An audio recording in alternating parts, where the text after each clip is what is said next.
I recently picked up this 1996 Volvo 850 station wagon. Got a very good price on a really cool car. However, within about 50 miles of buying it, the power steering lines, the hard lines on the rack, ruptured. These are also known as the transfer lines. It dumped fluid all over, and it also more or less immobilized the car because you can't drive more than maybe 100 miles before you're going to burn out the power steering pump, maybe even less. So I was able to get it home, and then I was able to figure out how to replace those lines without major surgery, without taking out the rack, without dropping the subframe. It's a tight squeeze, but if you watch this video, you're going to be able to do it too. So let's get into it.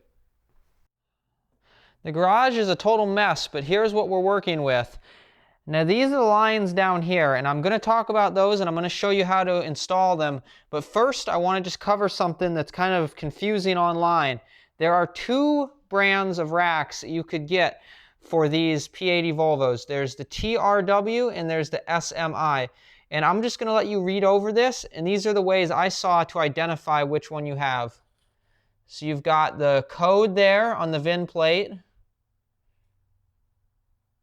the threads of the inner tie rods, the dust boot, and this cover thing that's at the bottom of where the steering shaft goes into the rack. So anyways, I'll link down below as well some info. Mine is a TRW, okay? So this whole video is TRW rack, which luckily those are the most common.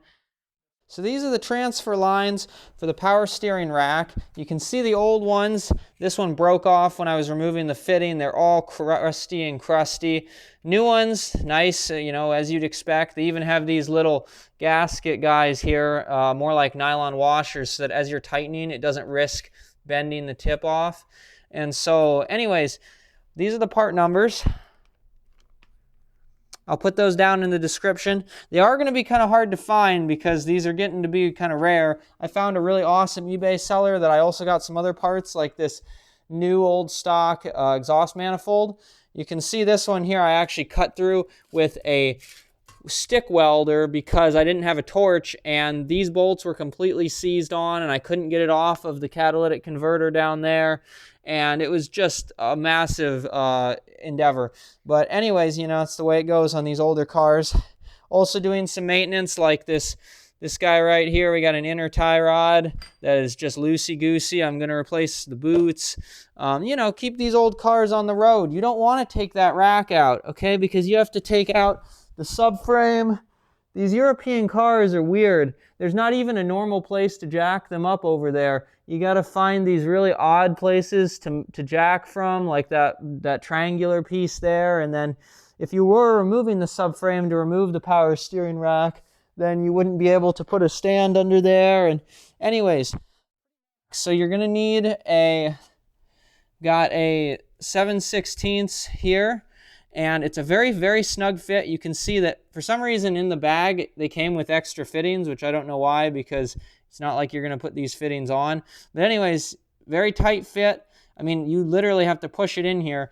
But unfortunately, the 11 is too small and the 12 is really loose. You might be able to see here. I mean, it's just like comically loose. So it's kind of weird, but on this European metric car, you've got a tight fitting 7/16 for what you need for these. So anyways, it was a very tight squeeze, but I was able to get those lines in with the 7/16. You can see them in here, and I'll give you a better view. You need to put the lower one on first, because once you have the upper one on, the lower one, you can't tighten it. You can't get in there's no room in here to tighten it. And so put the lower one on first, then put the upper one on it. And you can see there's plenty of room for the upper one. Now you're going to need to be gentle and slow when you tighten these. I actually cross-threaded the top one and it was leaking all over the place when I started it up. And I was like, oh my gosh, I ruined the line. I was able to fix it by putting it back in correctly.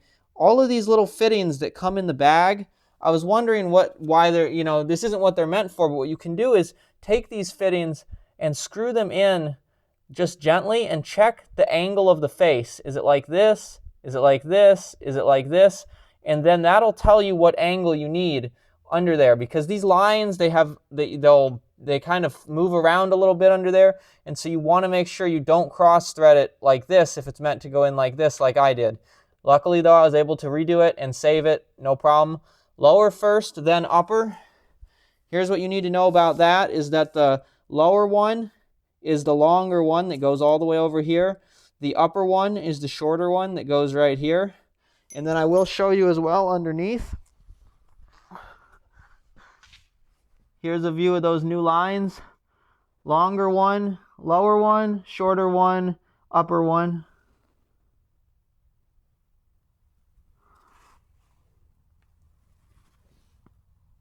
For anyone who's curious, I'll also show you some funny things I noticed. Two different brands of power steering boots. Here's those two brands and part numbers. Neither of them is actually the same as the original one. This one's still missing a little section of the tip. This one's a lot shorter. This one's a lot longer, so that's kind of funny. Tie rod ends. I'd never done an inner tie rod. A lot of them are smooth. Some of them do have notches you can use a wrench on, but if you don't have one of those, you're either going to need a big pair of pliers like this, vice grips, or the actual tool, which with this guy, you're able to torque it to the correct spec. And then the exhaust manifold, I'll show you the one that I put on here, nice and new. It was a real bear to get in the whole system down there, but now that it's in, we're not going to have any more leaks out of that flex joint. Well, that's it for today's video. What did you think? It's a genuine Volvo, and it's got the genuine little windshield wipers on the headlights that are broken. European flavor, very, very cool car. Ever since my best friend in high school had one, I always wanted one myself. And unfortunately, they're not super fun to work on like the Toyotas that I'm used to. But if this video did help you, like, comment, subscribe. It means a lot to me. It really helps the channel out. I know everybody says that, but until you make your own videos, you'll never know how true it is. And so anyways, I'll see you next time. Thank you. Bye.